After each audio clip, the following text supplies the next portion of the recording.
Hey, everybody, welcome back to the Unstoppable podcast. I'm your host, Diana Chen, and we've got a special episode for you today. I'm actually here with my coworker, Jimmy Chang. He leads product development in DevTools, and he also just got back from EthCC in Paris, which I'm sure many of you were at. And I've brought him on today to sort of talk about some of the cool things that are happening in the crypto space right now that he gathered from being at EthCC. And so welcome, Jimmy. Thank you for being here today. Hey, happy to be here. Yeah, EthCC was a crazy week, so happy to share with everyone all the stuff that I've seen and all the takeaways I had. For sure. Yeah. So we chatted a little bit before this about some of the key takeaways that you're really excited about, and we'll dive into all of those. Before we do that, just want to get your take. Like overall, it sounds like it was an awesome conference, right? It was only 3 days. I think it was 3 days plus like 3 days of 2 or 3 days of like hackathon stuff. But it like I don't even know. It feels like it was like 2 weeks or something based on like how much stuff was packed in. Yeah, definitely. So like any Ethereum conference, there's like I guess like rings of like activity. So it's like you have, like the main conference in the middle, all the different, speakers and the product launches and those.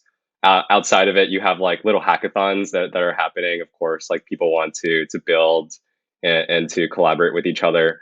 And then you have all the like side events, I guess, of like, and that's I think where the majority of people are kind of bouncing around. They didn't get tickets to the conference; they're just there socializing, collaborating, talking about the future of finance. So, yeah, I mean, it was definitely a really packed, I guess, like 5 days in hindsight. But yeah, it felt like a lot more because every minute was just filled with activity. Yeah, I bet. How, because you went to Bitcoin in Miami the Bitcoin conference in Miami as well. How did this compare to the Bitcoin conference? Yeah, that's a good question. So, I mean, in the core, like they're pretty similar in the sense of like there's a main conference with kind of like side events that a lot of people are bouncing around from. The main difference is like Bitcoin Miami was mainly talking about Bitcoin and its innovations, and it mainly had a lot of Bitcoiners there attending and talking about that space. And this was an Ethereum developer conference, and so a lot of the conversations were, of course, revolving around Ethereum, but just broadly about DeFi, about NFTs, about DAOs and coordination and mechanism design. And so I would say if I had to talk about like a difference between the two, Bitcoin was a lot about just like the advancements of like proof of work and store value of Bitcoin. And Ethereum was a lot talk was talking and sorry, ECC was talking a lot about like how do we push the envelope of what Ethereum and what decentralized finance and other smart contract platforms can really do for just like the world broadly and different use cases. Very cool. And then did you end up staying for the hackathon part after? Like, did you see any cool projects get built out? Yeah, definitely. So I was pretty tired by the end of the week, but I did manage to go to the pitches for the hackathon. And yeah, there was some really cool stuff. Honestly, around like identity, and so how do you, I think one of my favorite projects that got second place in the hackathon was this French team that built basically like on-chain voting, but using zero knowledge proofs. So you can kind of like obfuscate your vote as opposed to snapshot, which broadcasts your vote to whoever wants to see based on associate with their wallet address. And so pretty crazy stuff that teams can build within 48 hours. Like that is not something easy to build at all. I think the team slept like maybe like they said they slept 1 hour in the weekend, but I think that might be an exaggeration because that would be absolutely absurd. Wow, yeah. I can't even, I mean, as a non-technical person, I can't even wrap my mind around that. It sounds like a bunch of shadowy supercoder stuff. Yeah, definitely. We wanna get shirts for that. I think that would be kind of like a rallying cry. Yeah, for sure. One of my friends made a shadowy supercoder NFT, like just minted it on OpenSea, but it's just like a little like graphic he drew up of a shadowy supercoder as he pictures it. But Yeah, check it anyway, out. so yeah, I'll send it to you. So let's dive into some of the cool stuff that's happening in the space. Do you want to just give us like a quick overview, like quick summary of if you had to summarize like the few main things that are, like getting really big in the space that people should be paying attention to in the crypto space right now? Like what would those big things be? Yeah, definitely. So I would say the absolute biggest thing that folks are talking about right now, in my mind would be like identity and reputation. I think a lot of the really big kind of like blue chip protocols and really big thought leaders in the Ethereum community are thinking about this right now. From Vitalik to Jimmy Ragosa, from Claros to Aave. And so that for me was really striking as something that a lot of folks are trying to think about now that at least financial services has been slightly thought of, and now we can kind of expand beyond that, knowing that we have kind of like a built-in economic design related to reputation, right? Of course, other timely things that people were talking about were MEV, minor extractable value within Ethereum L1, L2 staking. We had a lot of the roll-ups and a lot of the sidechain solutions show up and have conversations around, how do we build sustainable scalability for Ethereum? We also had conversations about ETH2 merge, what that looked like in terms of moving to a proof of stake environment. We had people talking about different EIPs. Of course, 1559 is going to hit mainnet next week, and we had EIP 3074, which is a big UX improvement for Ethereum as well. So I think those are kind of like the two big ones, and then of course always a conversation around NFTs and social media and content broadly. I think that has been kind of hitting a second wave this year. It was a really big explosion earlier this year, kind of lulled down, but it's definitely picked back up with a lot of energy. So I would say those are probably the three biggest things that I observed from the conference. Nice, nice. Okay, yeah. So I want to dive into that, to each of those, but like especially to the identity piece, because that's something that we talk about a lot at Unstoppable Domain. So it's just, a top of mind all the time. I guess like just to dive into that a little bit deeper, when we think about like digital identity, like what so I always say like your digital identity is like your full identity in the future, because as we move towards a more and more web first world, like whatever your identity is your digital identity. Like you basically spend all of your time digitally nowadays, and even more so in the future. So what are like some aspects of a person's digital identity that like we're talking about here when we're talking about all these like different aspects? Yeah, so I think people are, at least from the conference, tackling identity in different pieces because it just means so much, right? And so when we think about it from, let's take the keynote talk from the conference, which is Vitalik's talk on the second day. He talked about identity mainly around the use case of logging in with Ethereum. And so, how do you use your ETH address as kind of your universal way to sign into any sort of Web3 application, have composable information throughout those different decentralized applications, right? Whether it be, your content browsing history, or your private information, your content information, of course your transactions and your balance in your statement history. So that was kind of the way that he was thinking about it, was like, okay, how do you have just like self-sovereign, self-custodied identity that is composable, and you bring that data wherever you want, and you can grant permission access to whatever application or whatever organization needs it and provides value to you in return. Um, Another way that people were really tackling it was anti-civil resistance. And so definitely a lot of talk about proof of humanity, which also Vitalik briefly talked about in his talk, but mainly kind of championed by Jimmy Ragosa from Claros, and of course Santiago, who leads proof of humanity and also leads the Universal Basic Income crypto initiative on top of it. So that's really big because for the first time through this protocol, you can actually relate an ETH address with a person, and that's pretty powerful because, of course, then you can have people, you can protect yourself from things like bot attacks, and you can actually have one person equals one vote when you look into DAO governance, and so that's pretty interesting as well. And you can do, of course, a bunch of really interesting things once you realize that an address equals one person, like what Santiago is doing with UBI, where you basically get universal basic income after proving that you're a human, right? And that you'd just be an actual person that would value, or that would get a lot of value from this UBI compensation. And then the last way that I saw it was Stani from Aave talking about kind of like credit delegation. And so his use case and reputation was a lot, or identity was a lot more around how do you build, I guess, on-chain trust so that people can get under collateralized lending.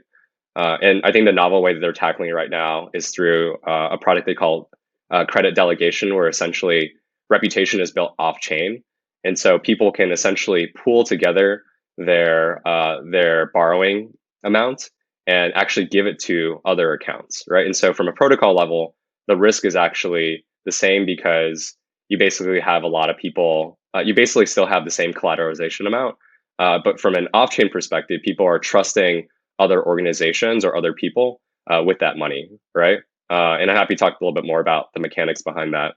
But that's really powerful because eventually you could see a world where if people are, good at, and good at paying off their credit delegation, or just good at paying off their loans in general, they can get a reputational score through some sort of on-chain token, and that can grant you even more under collateralized and hopefully eventually uncollateralized lending, so that DeFi is a lot more competitive with the traditional finance space. Yeah, I was going to say, and all this is happening through DeFi, right? And not through the traditional financial system, because like with, I've talked about this on the podcast before too with other guests, but like a big problem with the traditional financial system is that there's human bias involved in every step of the process. And so if you want to go and get a loan to buy a new house, it doesn't just depend on your proof of reputation, like the way that you just talked about it. Like, do you have a record of paying off loans on time? Like, how does all of that look? But you have to like physically go into a bank and meet with the person that's going to give you the loan or not give you the loan and decide what your interest rate is. And there's this element of human bias that we cannot take out of the equation no matter what, because you're sitting in front of this person, they're looking at you, they see what you look like, and instantly like certain judgments are going to be made, and everybody has inherent biases, unconscious biases. And I think the only way to really solve for that entirely is to replace humans and thus human bias with technology, which is these smart contracts that DeFi runs on. So yeah, I do think that's super cool. Are there other ways? I mean, that's obviously like a very powerful way that decentralized reputation can apply to, but are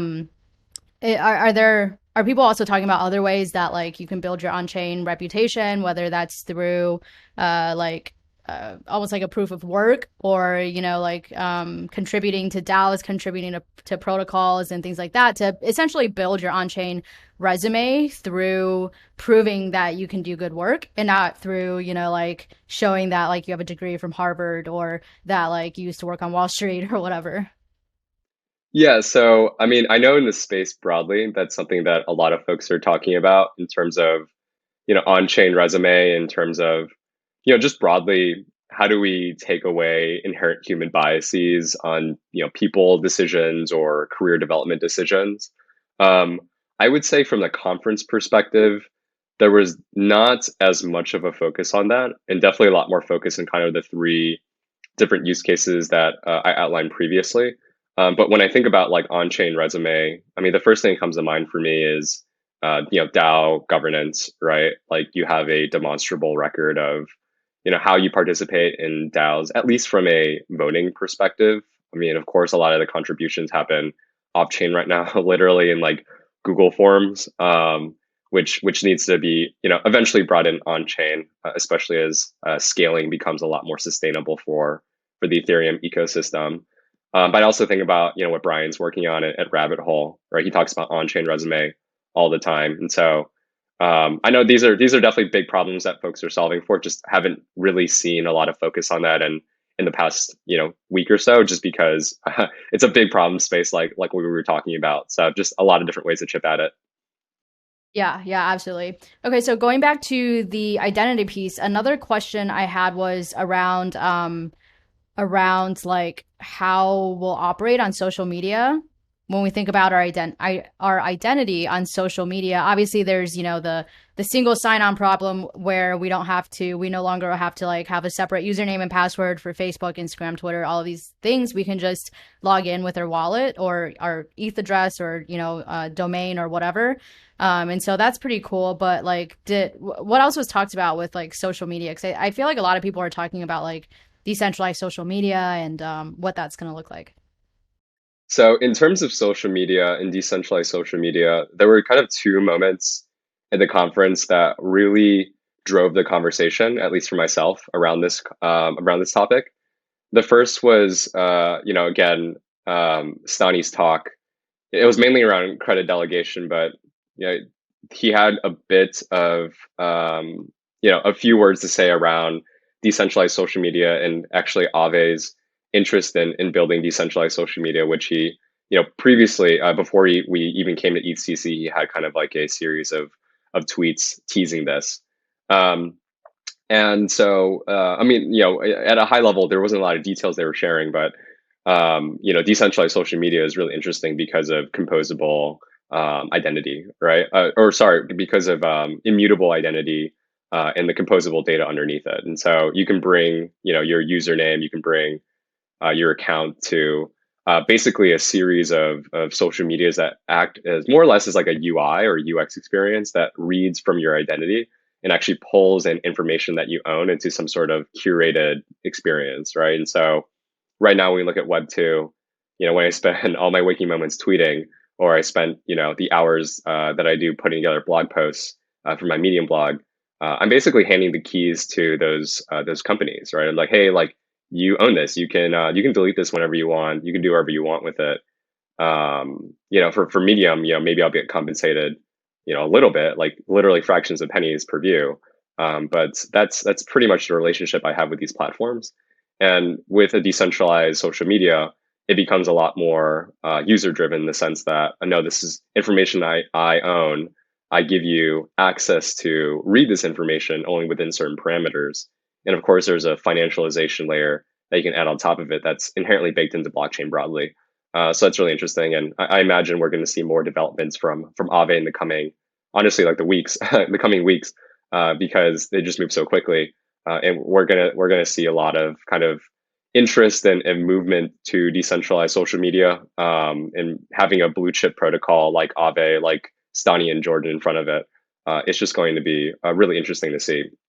So that was kind of the first moment that brought in a lot of conversation. The second moment was at the hackathon. Actually, there were a few projects that were pretty interested in creating on-chain social media.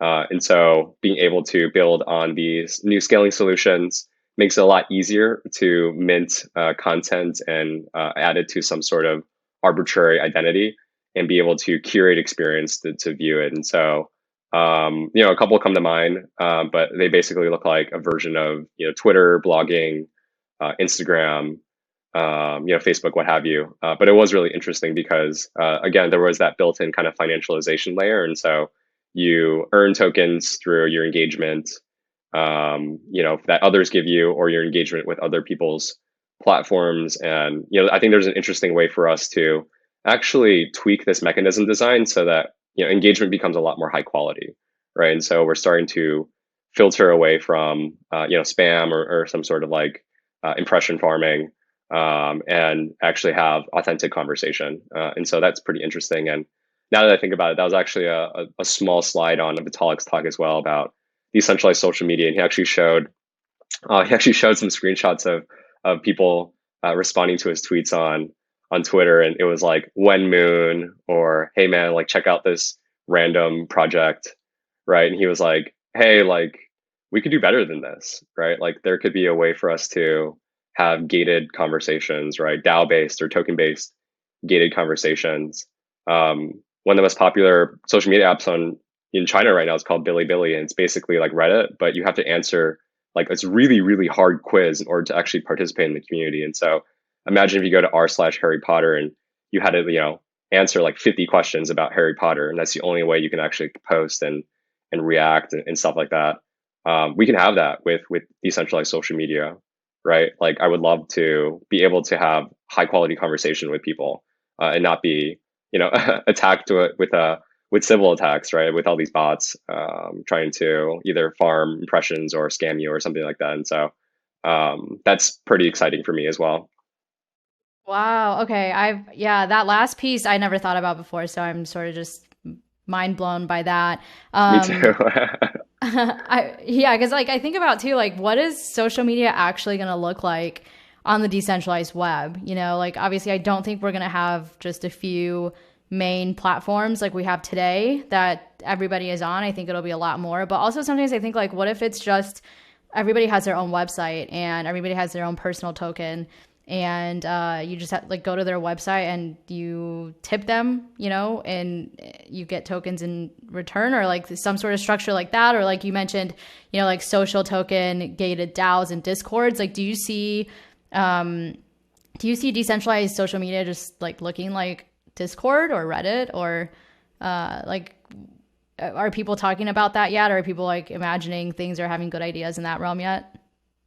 It's hard for me to say, honestly. I think when we built, or when Web2 started, it was hard to imagine what, social media experience looks like right now, mobile first with all these really beautiful iOS and Android clients. And then kind of like web is an app, kind of like an afterthought compared to, the web first way that we were thinking about, kind of web 1.0. And so it's hard for me to look at Web3 and look at what decentralized social media can entail through a Web2 lens, right? And say it's like, oh, it's going to look like Discord, it's going to look like Reddit or what have you. I will say, like, Web3 will probably at least start looking like the Web2 platforms that Web3 people really respect. And that's, I mean, Discord comes, top of mind for me. People love Discord. It's obviously really hard learning curve to kind of kind of go through all the information, and it's definitely information overload, especially if you're new to the space and you want to join a DAO and you join Discord server and you're just like, what? Like, how do I even start? And all the notifications are blaring in your ear. So I think it's going to start with that. Of course, Twitter is the watering hole and the proverbial metaverse of crypto right now. So I imagine people are interested in kind of replicating that and making it more Web3. And there's been definitely some preliminary attempts at doing so. They're kind of for lack of a better word, ghost towns right now. But that's because it's a flywheel, right? It's a cold start problem where for me, I think there needs to be like really a burning platform for people to move. Twitter's perfectly fine right now. In fact, it's great with the addition of spaces. I think it really only augments the connectivity that we feel in crypto. But yeah, so only time can tell. We can only speculate. Yeah, 100%. And then speaking of DAOs, that is sort of the hot topic these days on crypto Twitter and everywhere in the crypto space. And so I'm sure there were some probably good conversations about DAOs at EthCC. What were some of like the biggest learnings you took away about DAOs? Yeah, happy to talk about that. So this conference was really interesting because it took place about a month and a half after Bitcoin Miami, and I think Bitcoin Miami was really the aha moment, at least for me, around like the power of DAOs, especially seeing the power of DAOs in real life coordination, and seeing a lot of my fellow DAO members in person. Um, and 6 weeks later, I think just so much has honestly developed and changed in the DAO space, which is just indicative of how quickly we're innovating in this space. And so EthCC for me was really like a showcase of how much DAOs graduated. And there were so many growing pains for DAOs that like were at least openly discussed and actively trying to be solved, which was really cool. And so there was this awesome talk. I keep going back to it, by Jimmy Ragosa from Claros, talking about the growing pains of DAOs. And he basically outlined kind of like historical precedents of what it meant to be a pure democracy and how does that relate to the existing governance structure we have right now as literally like as governments, as sovereign nations, right? And so he looked first at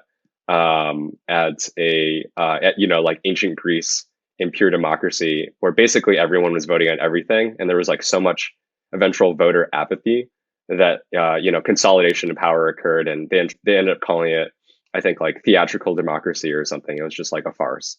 And that at least at least right now, it feels similar to DAO members, especially those that don't have a lot of stake.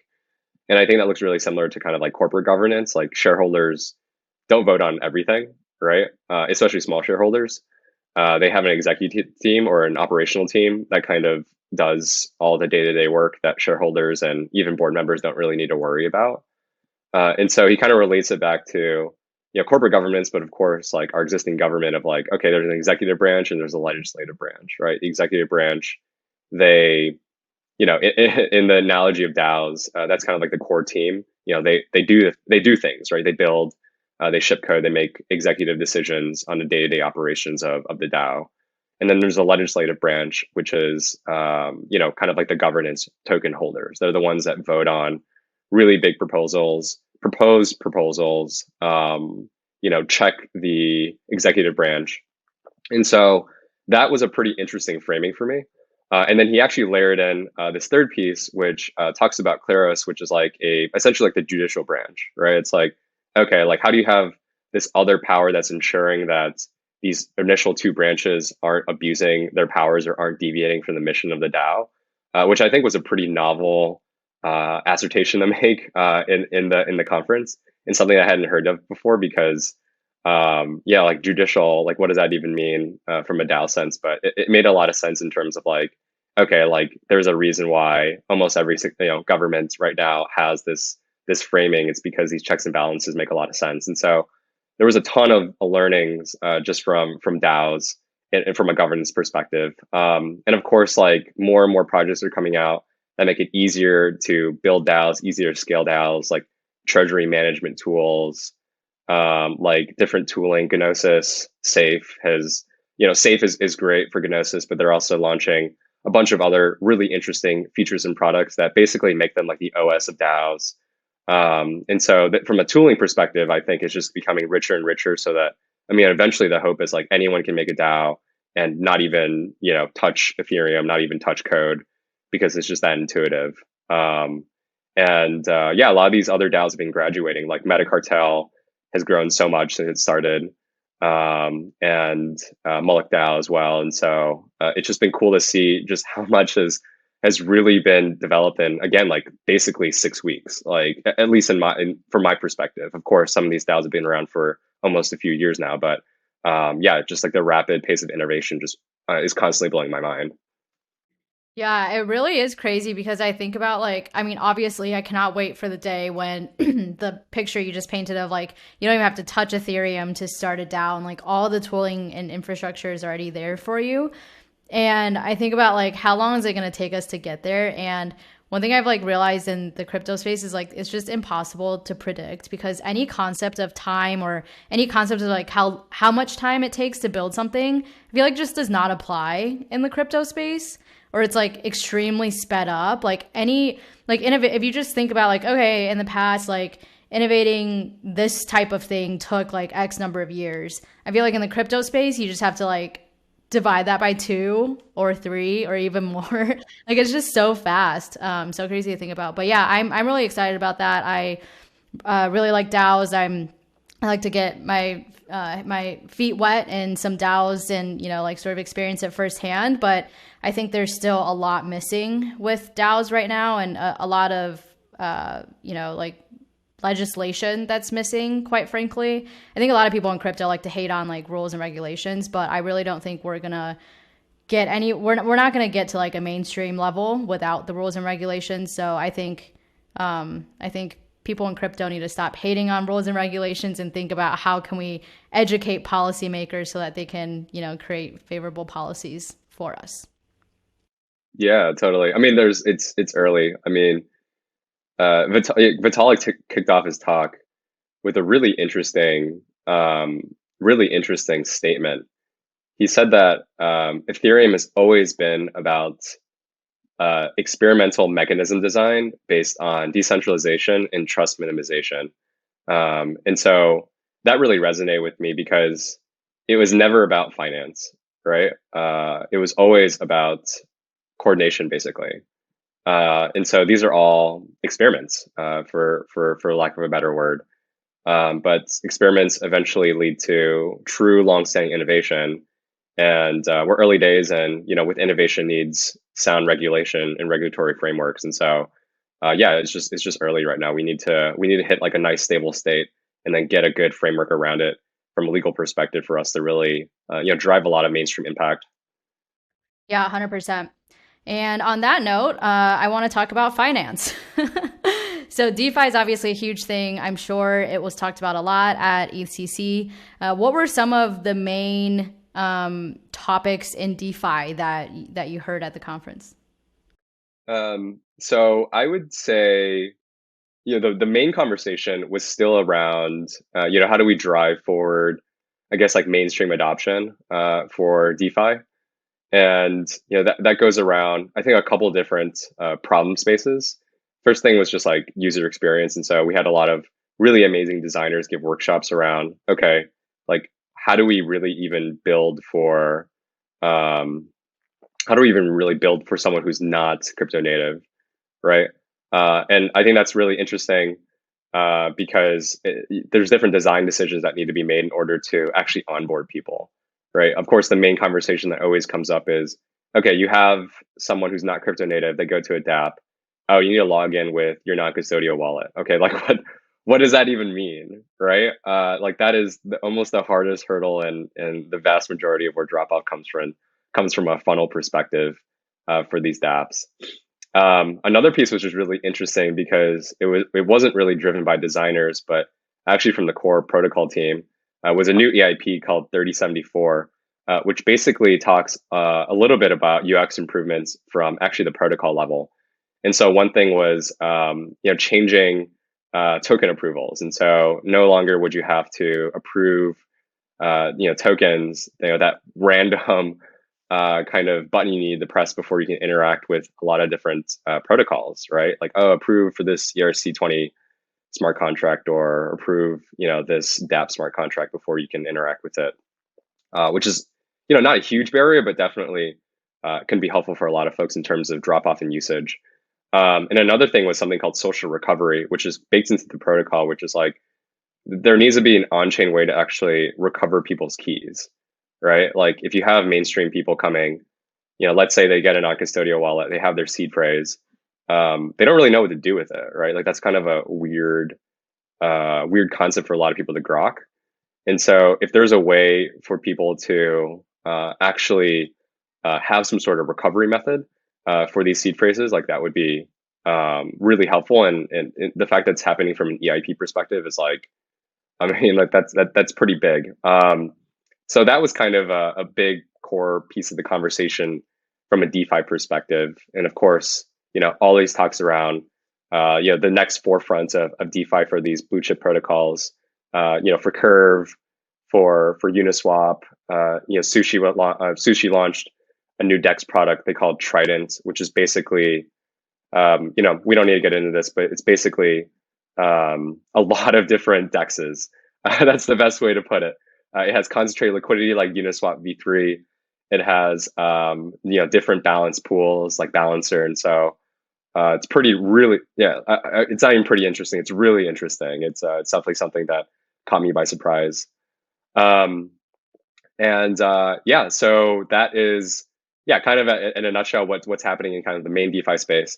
And then the secondary DeFi space is kind of like I'd say like the merging of DeFi and NFTs, which has kind of been happening in the peripheries already with, NFT20, NFT-Fi, NFTX as liquidity pools and as lending.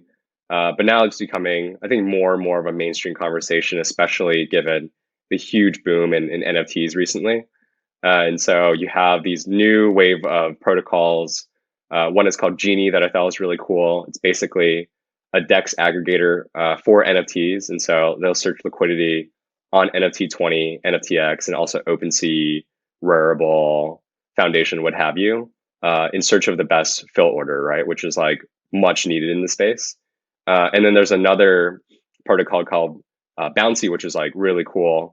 Bunchy is really interesting because it provides some sort of lending protocol for previously insanely illiquid assets as NFTs. And so I think their inaugural pool wants to have CryptoPunks, which of course, if you're a Punks owner, you know that these are expensive and you want to hold it for a long time, or it's relatively illiquid, and you want to be able to get liquidity in order to pay the bills and do other kind of fun DeFi stuff with your NFTs.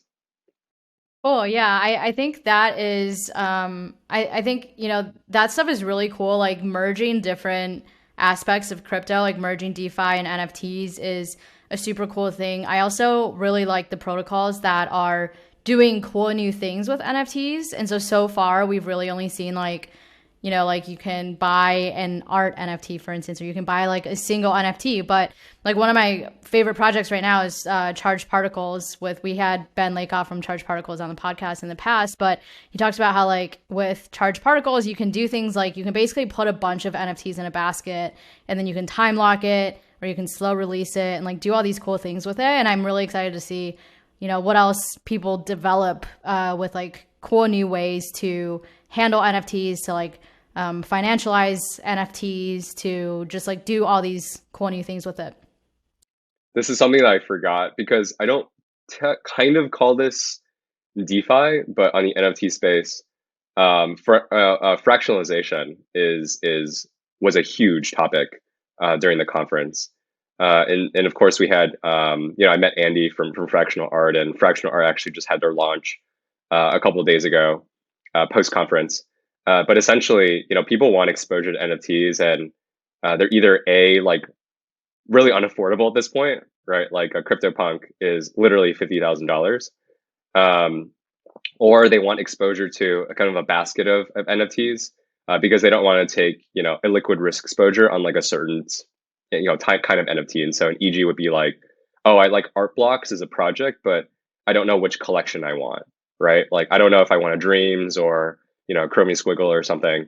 And so fractionalization is really interesting because now people can just have a kind of a tokenized exposure to these collections, and they have fractional ownership, right? And you can do novel things with it, like renting out a punk or something. And so Jenny DAO was a DAO that was kind of at the forefront of this at the conference. They basically printed all these T-shirts that said Jenny DAO on it, and the back was the punk that they owned. And I thought it was pretty ingenious because people get free swag. They walk around the punk. People wonder whose punk that is. They go online and see it's Jenny DAO's. It's even more kind of viral marketing, but it also builds the value of the punk, right? Like IRL virality actually builds value for these digital assets, which I think is like a pretty interesting way of economic design that is different from Web 2. Yeah, for sure. We had Benjamin Ramo from Jenny DAO on the podcast, and he was talking all about that. We had Uniquely on too. That's like the platform that it's built on, that helps like all of these other protocols or individuals fractionalize their NFTs. I love that. I think that's the future. One other question I had for you. I know this is something that I thought of when you were talking about like the new EIPs and stuff, is like, and DAOs too, is like one of the biggest problems right now with DAOs and with the space in general is this problem of you've got all these people that want to contribute their skills and talents, but there's not a great way to pay them out for these sort of like public goods that they're helping to build. And I know that's something you brought up when we were speaking earlier about like retroactive funding and different ways to basically fund public goods. If somebody wants to contribute to an EIP, they can get paid. If somebody wants to contribute to a DAO, they can get paid. What are like people talking about or building out in that arena right now? Yeah, that's a good question, and I'm really glad you asked. So retroactive funding has been kind of a known topic for, I want to say, a few years now, but now it's hitting a lot of kind of mainstream conversation, at least within the community, based on kind of two catalysts. One is there's a blog post that the Optimism team posted, I think, a couple of days ago. The second thing was, of course, that was a huge component of Vitalik's talk. Again, that was really just an awesome talk. I encourage everyone to watch it. It's on YouTube. But I think it set the stage for a lot of conversations for the rest of the conference. Just because when Vitalik speaks, a lot of people listen. He has such a unique and high-level view of what the Ethereum ecosystem needs. And so for those of you who aren't familiar, retroactive funding is essentially paying projects afterwards in the future. And so kind of the barrier for people to do a lot of projects that don't have built-in monetization or even a path to monetization is essentially the uncertainty that they would get compensated for their time. And so things like public goods usually fall by the wayside because of this, basically because of this coordination failure. And so what Vitalik talked about in his talk and what the Optimism team talked about was essentially doing retroactive funding where people can look back at really successful projects or impactful projects for the ecosystem and essentially compensate them for that impact in some sort of proportional way. And so Vitalik kind of took that a step further and said there should be a DAO within the Ethereum community that essentially funds these projects. And the EG that he pointed to was actually EIP 1559, which took several years for anyone to even care about it, right? And now that it's coming out next week, everyone loves it, right? Of course, it's interesting for Ether tokenomics. It's interesting from a UX perspective where people aren't going to get destroyed by rising gas costs, and they have more certainty on their transaction getting filled. But yeah, that was something that no one was really interested in until someone randomly read the proposal and funded it through quadratic funding on Gitcoin. Or there's a campaign to do that funding. And so, so retroactive funding is really interesting because now we can actually start thinking about building public goods that can essentially accelerate the development of the Ethereum ecosystem. And even broadly, it can accelerate any sort of public good or service that can be done broadly because now people have a financial incentive. And the way that Vitalik put it was really interesting. He said, this is a way to essentially build entrepreneurship from a public good perspective, right? Like people are taking a asymmetric bet to build a public good because they know that they can be financially rewarded from a DAO in the future if it's successful. And so we can see a lot of other EIPs coming that are going to be really impactful. Of course, we can probably see a lot of more novel scaling solutions or other kind of big problem spaces that are happening in Ethereum get solved through this funding mechanism. And so, this is something I'm really excited about. And I think everyone was kind of buzzing about it. And when I went to the hackathon, a lot of people were talking about using this mechanism to essentially give back to the community or give back, broadly and have impact in the world, using some sort of combination of retroactive funding and also like NFTs attestation and signaling. There's the sky's the limit. It's pretty exciting. Yeah, and it makes a lot of sense, right? Like in every other aspect of our lives, like we always pay for the thing after we get it, right? Like if I go to like the hair salon, for instance, like I get a haircut and then I pay for it. Or like if I go to the store and I buy something and like pick up the product off the shelf and then I go buy for it. I wouldn't like pay you like a bunch of money and say like, hey, Jimmy, here's a bunch of money. I trust that you're going to like send me a PlayStation next week. Yeah, totally. Like why would I do that? Like what if you don't send me anything, you just got all this money and you run away with it, right? So I feel like it only makes sense. Like the only time in our society today where we sort of pay people in advance is like for employment. Like you get paid, you get hired to a company to do a job and then you get paid to do it before you actually do anything. And it's like TBD whether you're going to do it or not. Like it almost makes more sense. Like just do it. Like do what you say you're going to do and I'll pay you for it.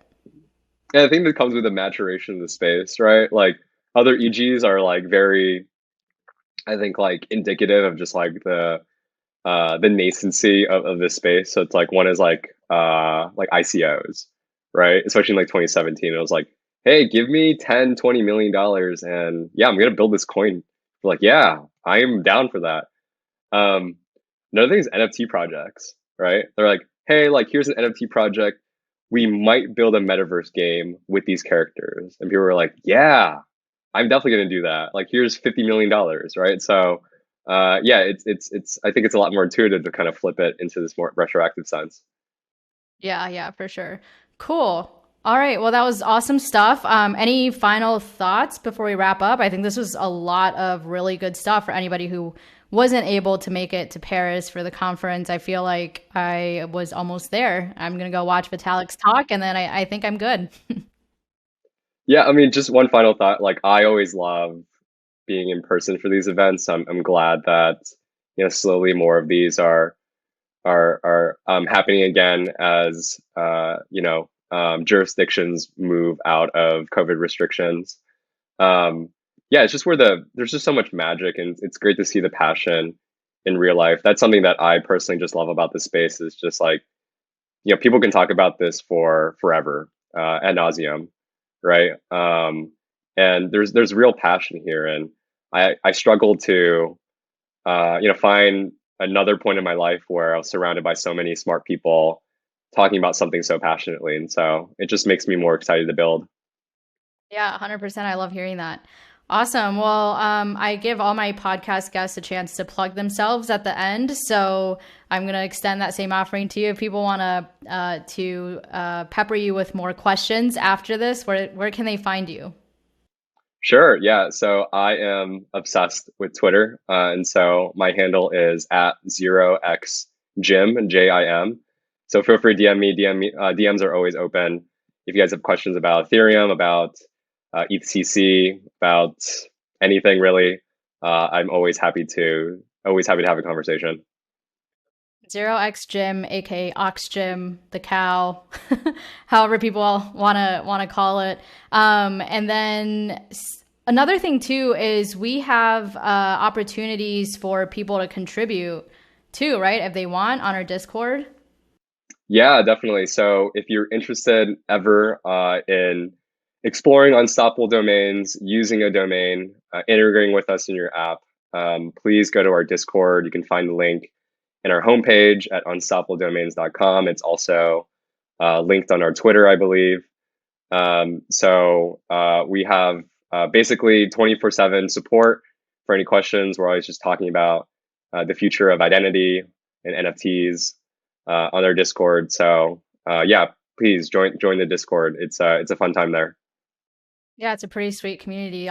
Thanks, Jimmy, for building that out. You basically like build it all out from the ground up. So awesome. Well, thank you so much, Jimmy, for taking the time to tell us about EthCC today. Thank you, listeners, for tuning in. And we'll be back again soon with another episode of the Unstoppable Podcast.